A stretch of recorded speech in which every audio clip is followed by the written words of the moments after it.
너무 성경에서는 중요하게 다뤄지고 있기 때문에 궁창에 큰 두 광명체와 별들을 만드셔 가지고 그것으로 땅을 비추게 하고 낮과 밤을 주관하게 하고 빛과 어둠을 나누게 하셨다.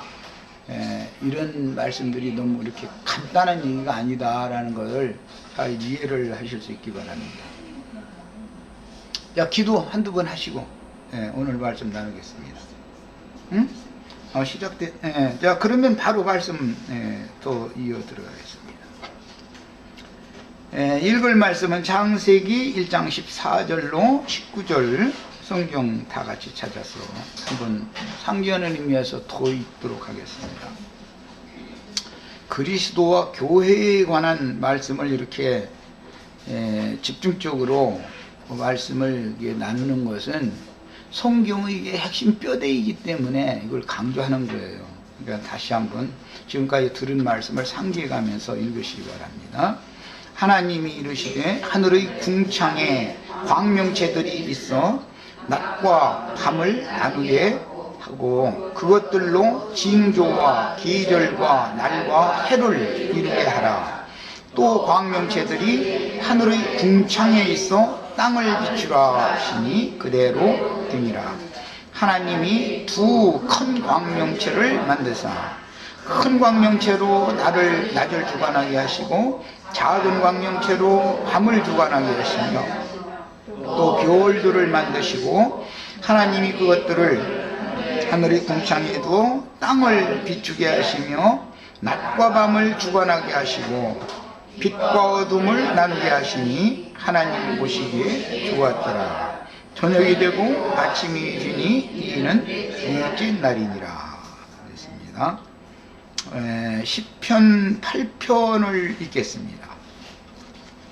이 말씀을 인용을 한 이제 구약 성경에 우선 읽고 이 말씀의 적용을 하는 신약 성경 말씀을 또 읽어보도록 하겠습니다. 시편 8편 읽습니다. 자, 읽습니다. 다윗이 인도자를 따라 깃딧에 맞춘 노래. 여호와 우리 주여, 주의 이름이 온 땅에 어찌 그리 아름다운지요. 주의 영광이 하늘을 덮었나이다. 여기 주의 영광은 해로 상징이 되는 생명의 빛을 지금 염두에 둔 말입니다. 자, 그 다음에 주의 대적으로 말미암아 어린 아이들과 젖먹이들의 입으로 권능을 세우시며, 이 말씀은 신약에서 예수님이 베다니와 벳바게의 맞은편 마을에 매여 있던 나귀와 그 새끼 나귀를 타고 입성하실 때 인용이 되어지고 실현된 사실을 예수님이 이 말씀을 인용했습니다. 그 다음에 이는 원수들과 보복자들을 잠잠하게 하려 하심이니이다. 그때 당시 예수님 당시에는 원수들과 보복자들이라고 한 것은 유대교 지도자들이었습니다. 어린아이들, 만약에 주님을 앞뒤로 따르던 그 많은 무리들이 호산나 주 다윗의 자손이여 주의 이름으로 오시는 이여 해가면서 이제 찬양을 해가면서 영접을 했었는데, 만약에 이들이 소리 지르지 않으면 돌들이 소리를 지를 것이다 그러면서 어린아이들과 젖먹이들의 입으로 나오는 찬송을 받는 것이 너무 당연하다는 이제 그런 말씀을 예수님이 친히 하셨습니다.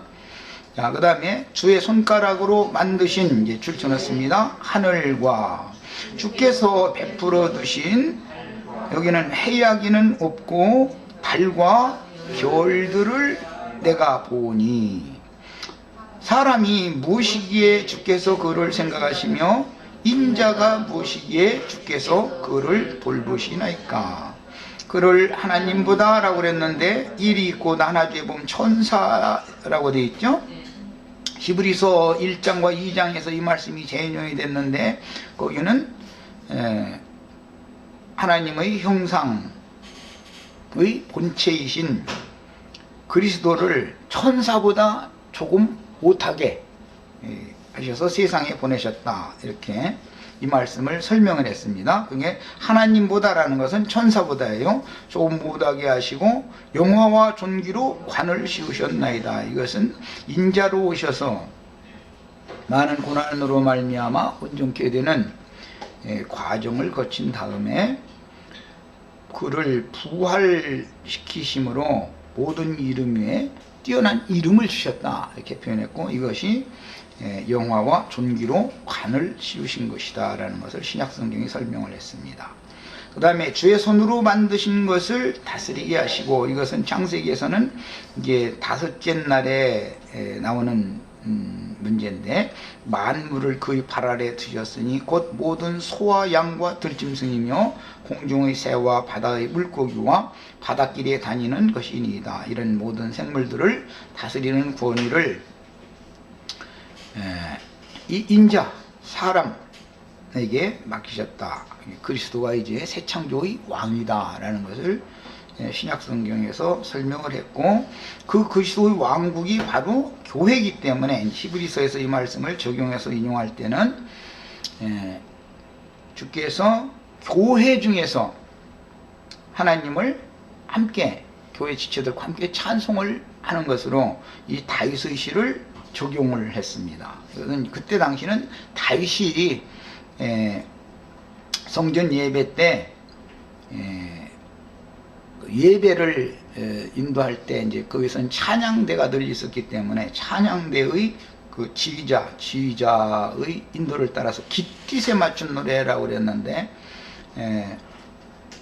이 말은 히브리인들의 음악 용어로서 감사, 영광을 돌릴 때, 이제 특히 히브리인들은 이제 포도 수확을 할 때 좀 빠른 박자에 맞춰서 기뻐하고 즐거워하면서 좋은 것을 우리에게 주신, 풍성해 주신 그 주님을 찬송하고 영광을 돌리는 그런 약간 빠른 박자의 찬양시를 말하는 거예요. 깃딧이라는 말은 히브리인들의 이제 음악 용어예요. 그것은 주로 아까 말씀을 드렸던 것처럼 포도 수확 때 처녀들이 춤을 추면서 이렇게 기뻐서 하는 이제 그런 노래이기 때문에 좀 빠르고 경쾌한 이제 그런 박자입니다.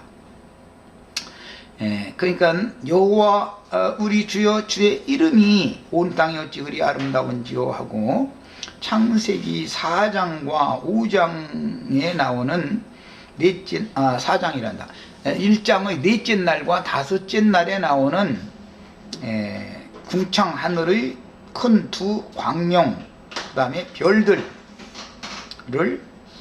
두신 내용을 왕 중의 왕이며 이스라엘의 왕이니까 다윗은 왕 중의 왕이죠. 그 다음에 모든 제사장들을 폐하고 세우는 권위가 다윗에게 있었기 때문에 제사장 중에 대제사장이죠, 다윗이 실제적으로. 그리고 다윗은 선지자 중에 선지자입니다. 다윗은 이 예언적인 이 시가를 참 많이 부른 선지자죠. 이게 다 예언이 되었고, 이것은 창세기 1장에서 인용한 거예요. 창세기 1장에서. 그런데 이 인용구를 인자 예수, 사람으로 세상에 보냄을 받은 인자 예수가 육신을 입었기 때문에 잠깐 동안 육신을 입고 이 생에 사는 동안은 천사보다 잠깐 못한 상태였었다. 그러나 많은 고난으로 말미암아 온전케 되는 과정을 거쳐서 무궁한 생명의 능력으로 부활되심으로 하나님 아버지께서 모든 이름 위에 뛰어난 이름을 주셨는데, 여호와 우리 주여 주의 이름이 온 땅에 어찌 그리 아름다운지요 하니, 이 이름은 빌립보서에서 표현할 때는 모든 이름 위에 뛰어난 이름을 주셨다. 그래서 그 이름에 모든 무릎을 꿇게 하셨다. 그리고 다 찬양과 영광을 돌리게 했다. 그 이름입니다. 이 여호와의 이름은 출애굽기 33장에 의하면 여호와의 영광이요, 여호와의 얼굴이요, 여호와의 형상이요, 여호와 자신입니다. 이것은 품성과 인격이 있어서 모든 피조물들이 우러러보고 존경하고 경외해야 할 가장 높으신 지고하신 존재자다, 지존자다, 그런 개념입니다. 그러니까 시작에 여호와 이름이 나왔고 마지막 절에 여호와 우리 주여 주의 이름이 온 땅에 어찌 그리 아름다운지요. 이렇게 해서 이제 시가를 마쳤습니다. 히브리서 2장을 잠깐 보겠습니다. 이제 이건 적용입니다.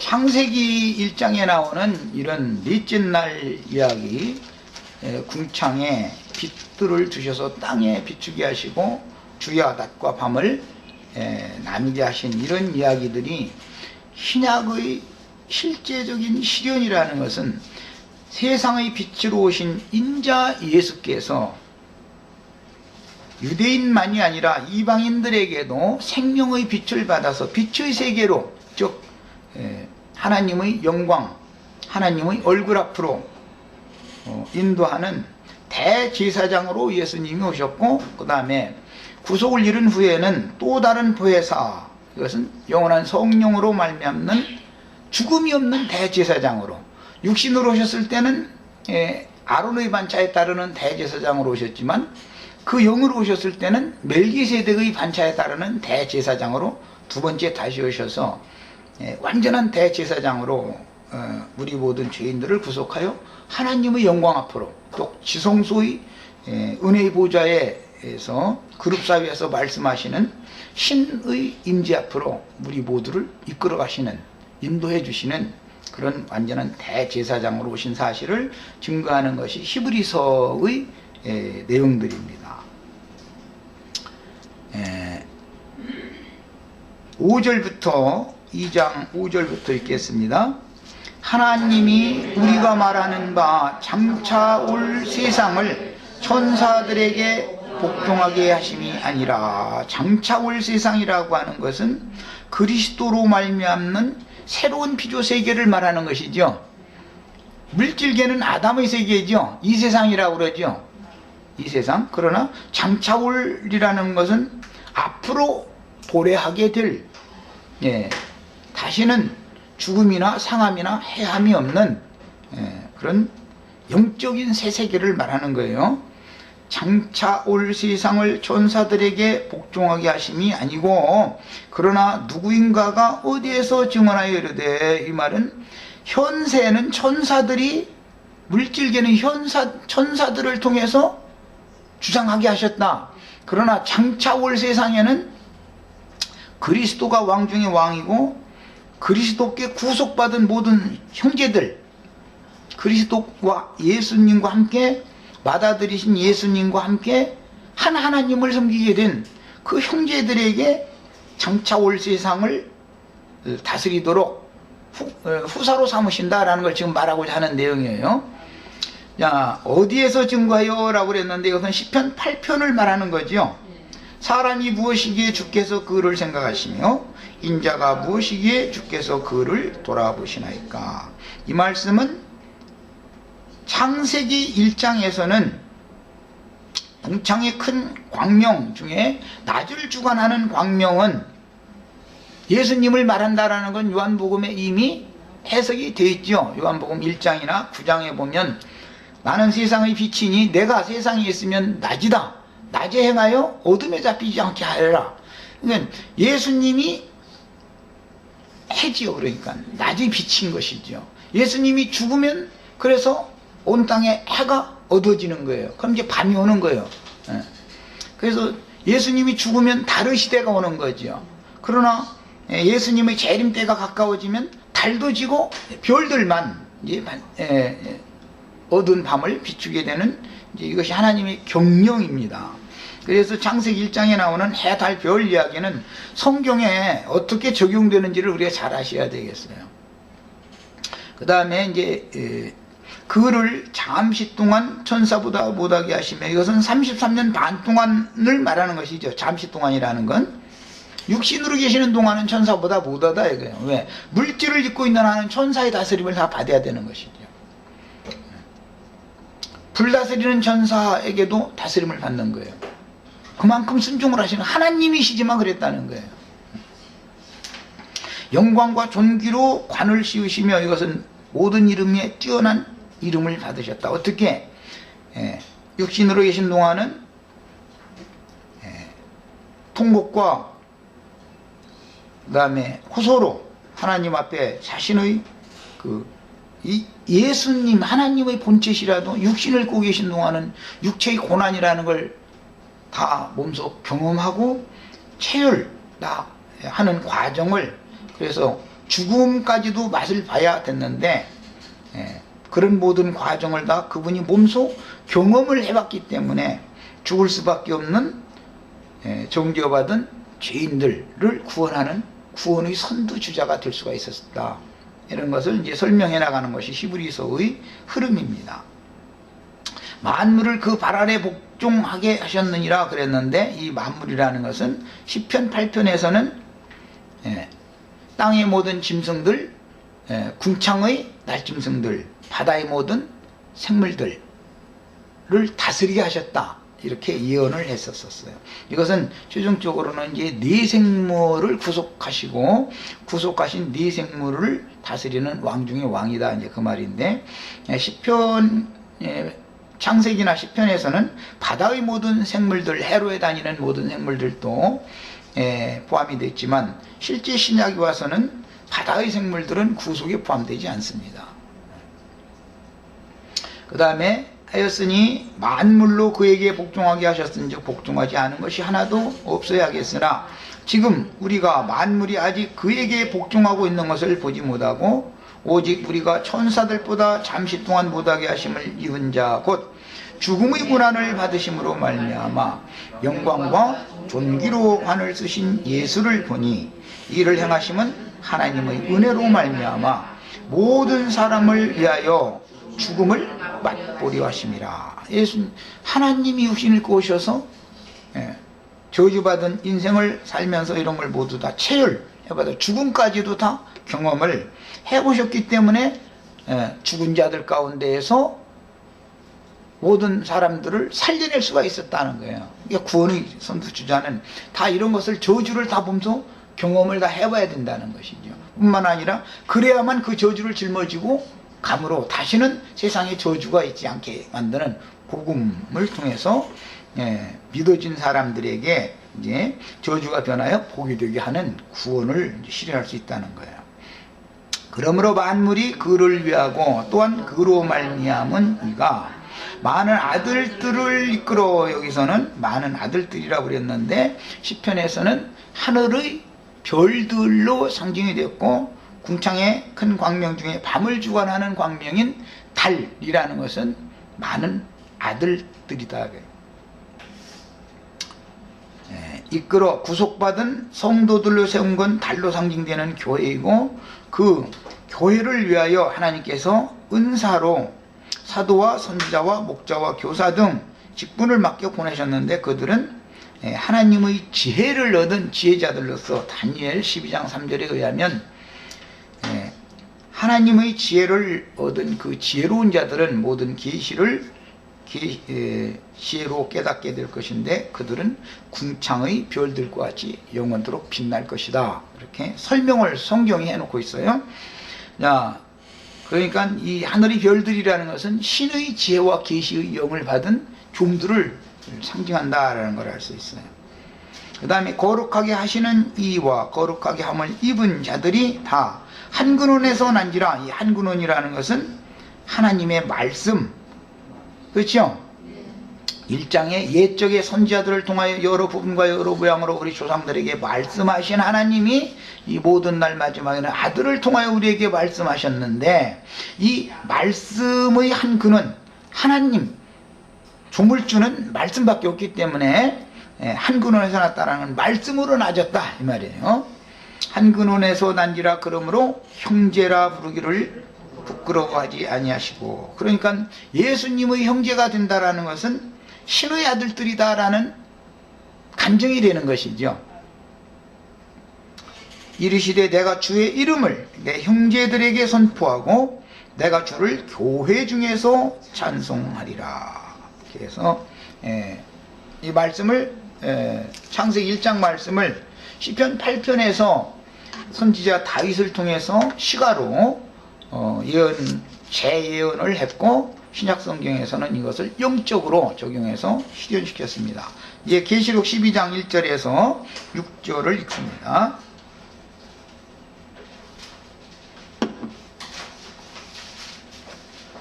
계시록 12장 1절에서 6절을 읽습니다.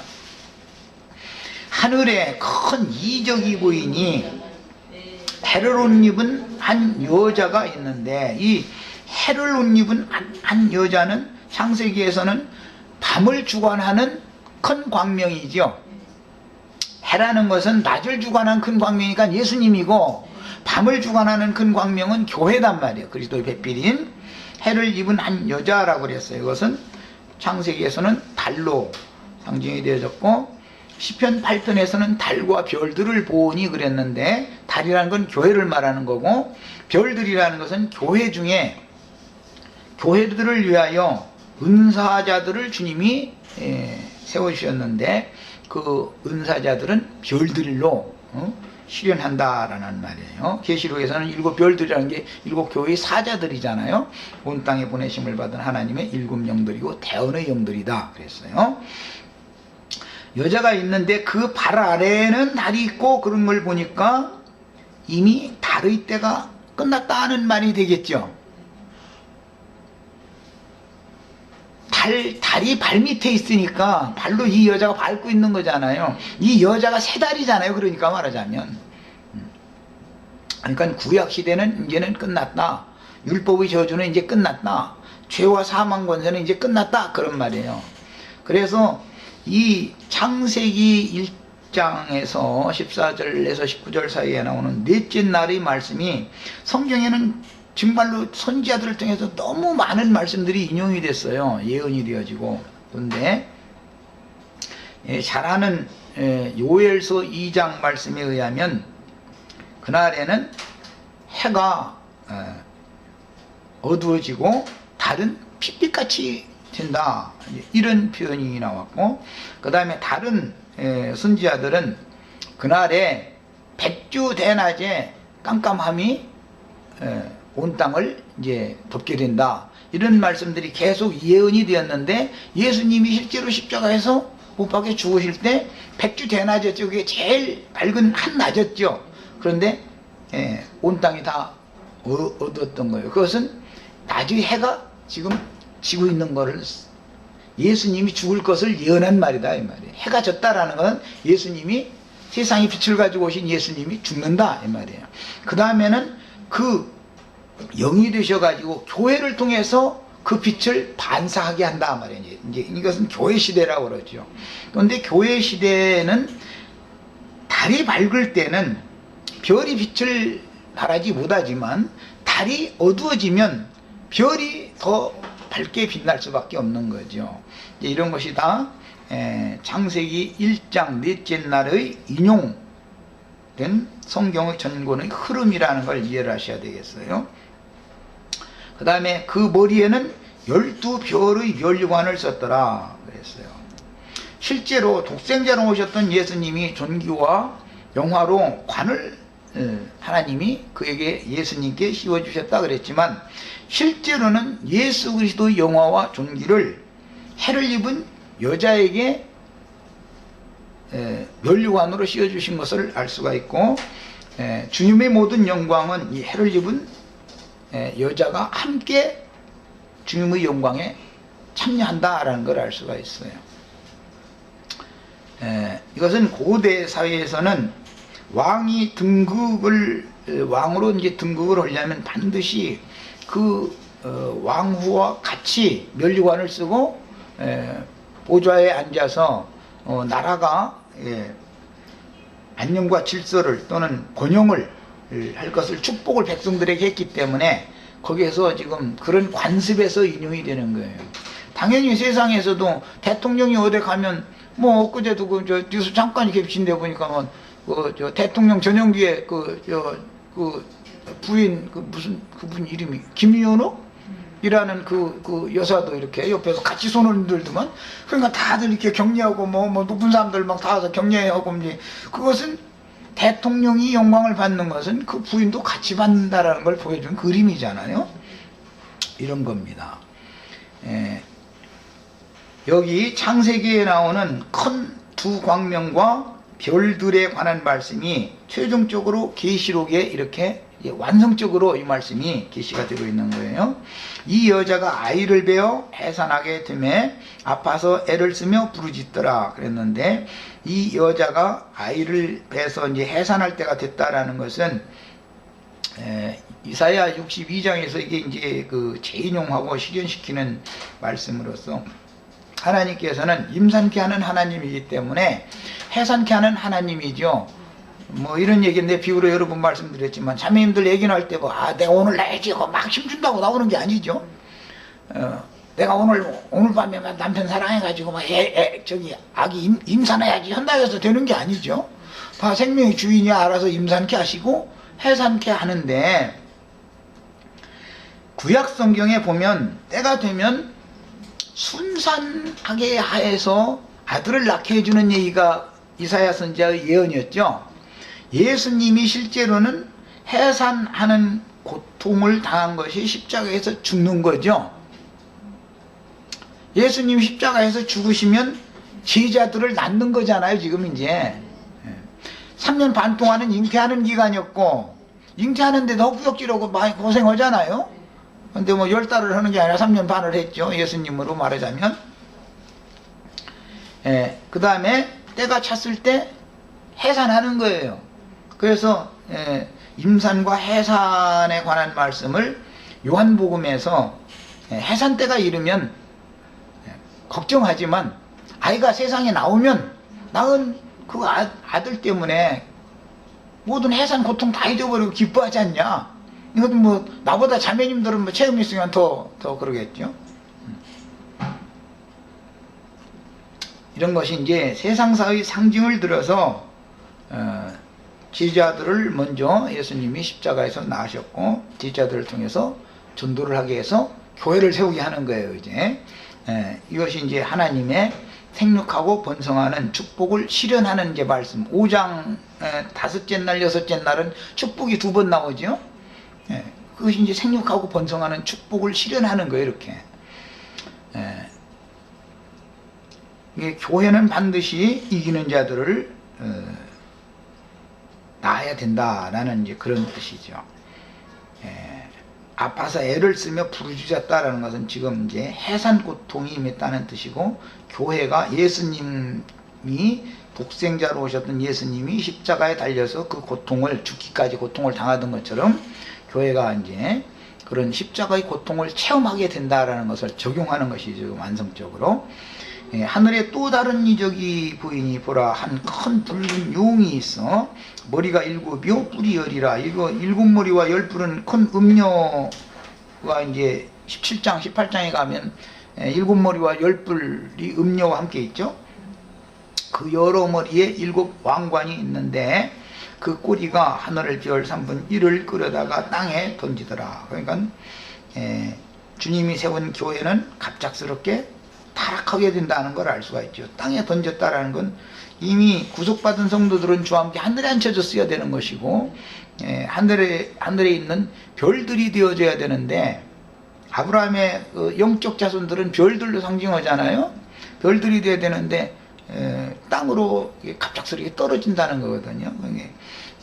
복음을 전파하면, 진리를 증거하면 사탄이 번개같이 떨어지는데 사탄이 혼자 떨어지는 것은 아니다라는 걸 알 수가 있어요. 악착같이 3분의 1 별을 끌어안고 같이 떨어지는 거죠. 그 다음에 용이 해산하려는 여자 앞에서 그가 해산하면 그 아이를 삼키고자 하더니 여자가 아들을 낳으니 이는 장차 철장으로 만국을 다스릴 남자라. 그 아이를 하나님 앞과 그 보좌 앞으로 올려가더라. 이게 참 굉장히 이제 어려운 얘기인데,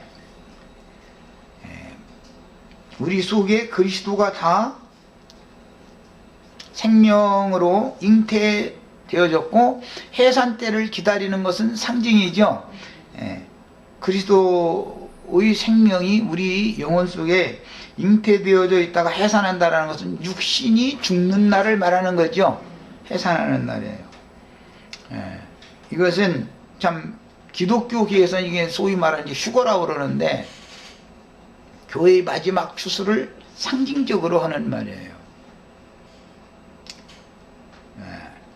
용이 상친다라는 건 육체를 죽인다 라는 말이고, 하나님 앞으로 올려간다 라는 것은 속에서 온전함을 이룬 영혼이 주의 품에 데려감을 받는다 그 말이에요. 이제 상징이죠.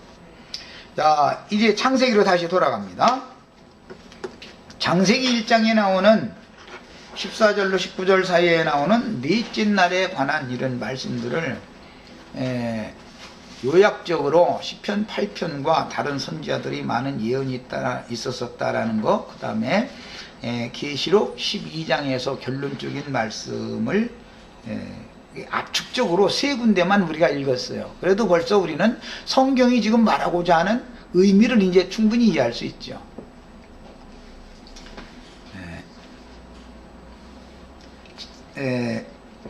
넷째 날과 다섯째 날의 새 창조는 시편 8편에서 인용이 되었으며, 신약성경에서는 인자 예수께서 세상의 빛으로 오셔서 구속을 이룬 후에 맏아들로 다시 세상에 들어와서 교회를 세우심으로 실현하였다는 것을 신약성경이 증거하고 있습니다. 그러나 육체로 먼저 오셔서 잉태하는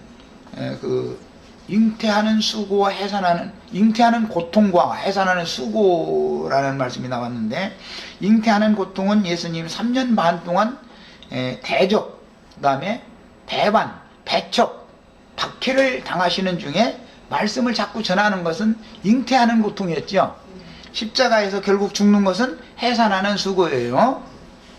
이렇게 이제 영적으로 이것이 이제 완성되는 건데, 창세기의 이런 상징적인 기록은 요한 1서 1장 5절로 10절과 2장 6절로 11절에서는 진리의 참빛을 바라는 알곡 무리의 교회 생활과, 그때 당시 이제 영지주의자들이라고 그래가지고 어둠에 잡힌 자들의 그들도 이제 교회 생활이라 그러니까 사도들과 함께 모이는 신앙생활에서 떨어져 나가가지고 자기네들이 이제 딴 살림 차린 거죠. 그런데 그들이 흥황하고 번성을 더 잘하죠. 이제 문제는 이게 참 놀라운 일이죠.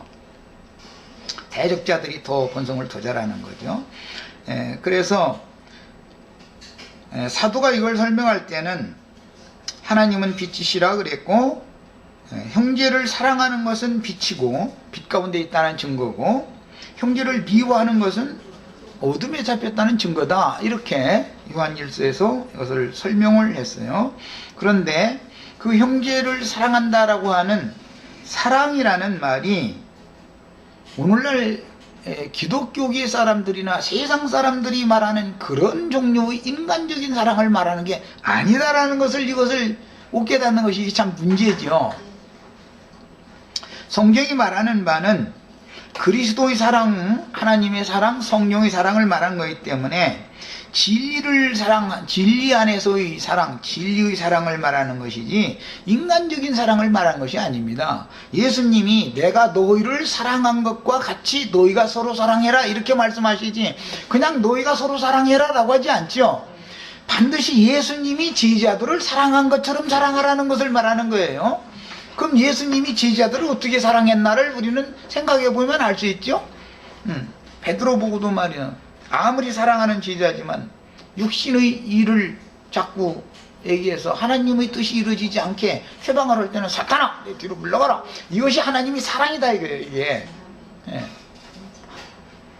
그리고 예수를 배반할 것을 예수님이 다 알고 있었고, 예수를 배반하기 전에는 우리가 죽는 데까지도 주님 가시는 길을 따라가기로 하여 결심했다고. 그러니까 베드로만 그런 게 아니라 제자들도 다 덩달아서 다 그렇게 다짐을 다 뒀다는 거거든. 그런데 실제로는 막상 상황이 오니까 다 도망가고, 베드로와 요한만 둘이 스글스글 뒤따라서 이렇게 가서 이제 그 대제사장네 저 아문까지 이렇게 들어가서 뭐 또 마침 요한이 저 대제사장이 부리는 여종이 있어가지고 잘 알고 안면이 있어 지내가지고 또 소개해줘가지고 이제 베드로도 안으로 들어가서 추워서 같이 불 쬐고 있게 해주고 뭐 이제 이런 참 복잡한 얘기로 이제 연결이 됐는데, 그때 예수님은 베드로를 사랑하시지 않은 게 아니죠. 그렇지만 베드로는 반드시 그때 예수를 사랑한다는 것이 거짓 사랑했다는 것을 깨닫기 위해서는 예수를 반드시 부인하는 과정을 경험을 해봐야 되는 거예요. 그래야 나에게서 나온 사랑이라는 건 전부 다 아무것도 아니다라는 걸 그때 깨달아야만 진리의 사랑은 예수님이 이제 이렇게 마지막 저주에 가면서 주를 부인할 때 주님이 이렇게 돌아보셨다고 그랬고 눈이 마주쳤죠. 그것이 진리의 사랑이지요. 그것은 하나님의 눈이라고 하는 것은 불꽃이라고도 그래요. 그래서 하나님의 눈이 우리를 정말로 진리의 사랑으로 사랑한다라는 말은 우리가 어둠의 생각을 하고 어둠에 속한 말을 하고 어둠에 속한 짓을, 어둠의 열매를 맺는 이런 짓을 할 때 주님께서 불꽃 같은 눈으로 나의 양심을 바라보아 주셔서 나로 하여금 돌이킬 수 있게 하는 것이 진리 사랑이죠. 예수님이 제자들을 인간적으로 막 사랑하고 이런 일은 절대 없습니다. 예수님은 그런 사랑을 하시지를 않아요. 그러기로 말하면 막달라 마리아나 또 다른 마르다 여동생인 나사로의 동생인 마리아나 그런 여자들 사랑해서 이생해서 결혼해야지요. 그렇게 죽고 못 사는 처녀가 따라다니면서 그냥 그렇게까지 사랑하는데 예수님이 눈치 없어서 그걸 모르겠습니까? 예수님도 사람인데. 그래도 이생에서 육신을 입고 있는 동안에는 사랑관계를 연합을 맺지 않습니다. 영적인 사랑이단 말이에요. 진리의 사랑이단 말이에요. 진리의 성령과 생명의 성령이 은혜의 성령으로 믿는 이들의 심령에 오셔서 영적 연합을 하는 사랑을 말하는 거예요. 이것은 뭐예요? 그리스도의 사랑이라는 것은 복음을 전파해서 사람들로 하여금 회개하고 그리스도께로 돌이키게 하는 것을 말하는 것이지, 인간적으로 무슨 내가 루디아 자매님이나 만약 이 자매님이나 김 자매님 만약에 사랑한다 그러면은 인간적으로 사랑한다면 뭐가 되겠어 이게? 이 성경의 말씀을 너무 오늘날 기독교계는 그냥 무엇을 빼냐면 내가 너희를 사랑한 것 같이라는 것을 싹 빼버려. 이상하게 그건 빼. 그리고 너희가 서로 사랑하라 했잖아요. 사랑의 계명을 지켜야 된다고 이러고 앉았어. 예수님 분명히 내가 너희를 사랑한 것과 같이 너희가 서로 사랑해라 분명하게 이렇게 말씀하셨거든요. 그런데 마귀는 꼭 뭔가를 빼. 그 자리에다가는 다른 걸 갖다 넣는단 말이야. 이렇게 해가지고 진리를 혼잡시키는 거, 이것을 꼭 우리는 알아야 되겠어요. 그 형제 사랑의 교회 생활이라고 하는 것이 7교회 중에는 빌라델피아 교회가 주님의 마음에 합한 교회죠. 그런데 그 형제 사랑의 교회라는 것은 기독교계가 말하는 형제 사랑의 교회를 말하는 것이 아니다 이 말이에요. 그걸 말하는 게 아니에요. 진리의 사랑으로 사랑하는 교회 생활을 말하는 거예요. 진리의 사랑을 줄 아셔야 돼요.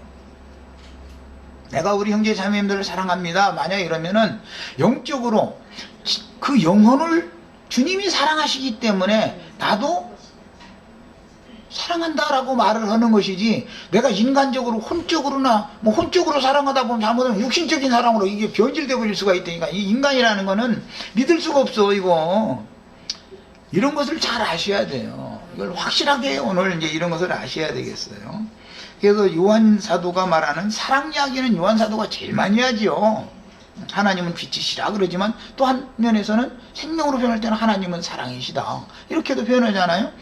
그러니까 빛의 사랑이라는 것은 인간적인 혼적인 사랑이나 육적인 사랑을 말하는 것이 아니다. 육적인 사랑이라는 건 동물들도 하지요. 발전기가 되면 동물들 육적인 사랑에서 후손 퍼뜨리잖아요. 그것은 당연히 아닌 줄은 다 알지만 혼적인 사랑과 영적인 사랑을 구분 못하는 것이 이게 좀 내 말로는 폭포하고 사람 주고가지고 이게 정말 설명하기 어려운 거예요. 그래서 복음을 전하다 보면은 그 사람 사랑이 없더만 하고 팩하고 돌아서는 사람들 치고 그들이 요구하는 사랑이라는 건 뭐냐? 혼적인 사랑을 자꾸 요구한다 이거예요. 혼적인 사랑. 그것은 성경이 말하는 사랑이 아닙니다. 예수님이 지자들을 사랑하신 그 사랑으로 서로 사랑하라고 한 주님의 완전한 새 계명을 실행하는 사랑이 아닌 거예요. 이것은 이제 완전하게 우리 형제 자매님들이 아주 인이 잘 새겨지셔야 되겠어요. 자, 세속적인 두아디라 교회나 변절한 사대교회 개인적인 영적 체험만을 중시하고 독선적인 신앙을 추구하는 라오디게아 교회, 이제 이런 사람, 라오디게아에 떨어진 사람들은 다 개인적으로 자기 신앙이 제일이라고 생각하는 사람들이죠. 예. 그런 사람들은 이제 자기에게 계시되어지고 자기가 체험한 거에 붙잡혀 버리는 거죠. 예. 하나님은 개인에게 여러 가지 방법으로 체험을 주실 수가 있죠. 그것은 하나의 과정인 것이지, 그것은 뭐예요? 그리스도께로 주님을, 하나님이 보내신 자 예수 그리스도를 아는 참 지식, 온전한 지식으로 나가게 하는 과정에 사람이 자꾸 어리석고 말씀을 잘 안 믿으니까 체험을 주시는 것이지, 자기가 체험한 것이 하나님을 모두 다 아는 건 아니잖아. 여기에 딱 붙잡혀 버리면 더 이상 진부를 안 하려고 그런다 이거예요. 그것은 광야에서 어디까지 이르러가지고 더 이상은 한 발짝도 안 나가려고, 그럼 거기서 죽는 거예요. 그 자리에서. 이걸 알아야 된다 이거예요. 완전한 데까지 나가야죠, 우리는. 자, 그래서 이처럼 독선적인 신앙을 추구하는 라오디게아 교회에서도 분별되어 나와서 형제 사랑의 교회 생활을 실행하는 이상을 보아야 하는데, 기독교계에서 말하는 그런 형제 사랑이 아니다라는 거예요. 이게 절대 진리의 사랑을 말하는 거예요. 그래서 마귀가 데살로니가 후서 2장에 보면 택하신 자더라도 미혹하여 넘어뜨릴 때는 진리의 사랑을 받지 못하여 거짓 것이 믿어지게 만드는 사랑을 하게 된다는 것이죠. 사랑 때문에 망한다니까. 사랑 때문에. 영혼이 망하는 건 다 사랑 때문에 망하는 거예요, 그게. 우리 형제 자매님들은 거짓 것이 믿어지면 안 되겠어요. 진리의 사랑을 받은 확증을 다 가지고 계셔야 돼요. 그래서 형제의 사랑의 일은 사랑의 계명을 완성하는 교회 생활을 실행하는 이상을 보아야 하며, 더 나아가서 땅의 모든 교회들에서 이기는 자들만 빼내시죠. 빼내셔가지고는 나와라 그러는데, 이기는 자들은 이제 나와야 되는데 어디로 가느냐? 성령과 신부가 오라 하시는 것으로. 이 성령은 그 영이라고 그랬는데, 그 영과 신부가 오라 하시는 마지막 도피성으로 가서, 이것은 해를 입은 여자, 아까 계시록 12장에서는 거기서 봤어요. 그 해를 입은 여자에게 가야만 이기는 자가 나온다 이 말이에요. 그 중에서만 말이에요. 이거 이제 성경의 마지막 계시입니다. 거기로 가서 값없이 생명수를 받고 생명나무 실과를 값없이 먹고 마시는 누림을 계속 받아서 생명의 양육을 받아서 온전케 되어져야만 이기는 자를 낳게 된다. 이기는 자가 되어져야만 거룩한 성에 들어가는 권세를 얻게 되는 게 이제 최종적인 문제예요. 이것이 성경의 전권의 흐름이라는 것을 잘 이해를 하셔야 되겠습니다. 진리를 깨우치는 것은 샛별이 마음에 떠오르는 것으로도 묘사되고, 이 광명한 샛별은 곧 예수 그리스도 자신이니, 이 창조에서는 루시퍼였죠. 그러나 새 창조에서는 예수 그리스도, 나 예수가 광명한 새별이다 그랬어요. 이 창조에서 그 샛별은 하나님을 찬양하는 제사장으로서의 인침을 받았었죠. 루시퍼가 하나님의 인이었다고 그랬잖아요. 그러나 이제 인자 예수가 오셨을 때 인자 예수는 아버지 하나님의 인침을 받은 자다 그랬죠. 하나님의 도장이라는 말은 하나님의 얼굴, 하나님의 실상은 예수님을 보면 하나님이 어떤 분인지를 실상을 한다 이런 말이죠. 이제 세상에서도 아주 너무 그 엄마 아빠 이제 그 형제들이 이제 그 낳은 형제들이 형을 동생이 똑 닮았으면 아주 도장 찍어놨더만. 그게 무슨 뜻이죠? 그게 그다 그 말이죠. 그야말로 그런 뜻이죠. 이게 이제 인침받았다는 거예요. 그런데 예수 그리스도가 아버지의 인침을 받아서 오셔서 하나님의 영광을 나타낸 것처럼 그 영으로 말미암아 우리를 또 인쳐서 하나님의 영광을 나타내게 하는 거지요. 이것이 하나님의 형상이신 그리스도 형상을 우리 속에 이루게 하는 거예요. 이것이 구원이에요. 시간이 다 돼서 우선은 첫 시간 여기까지 하고 이어서 잠시 쉬었다가 이어서 하도록 하겠습니다.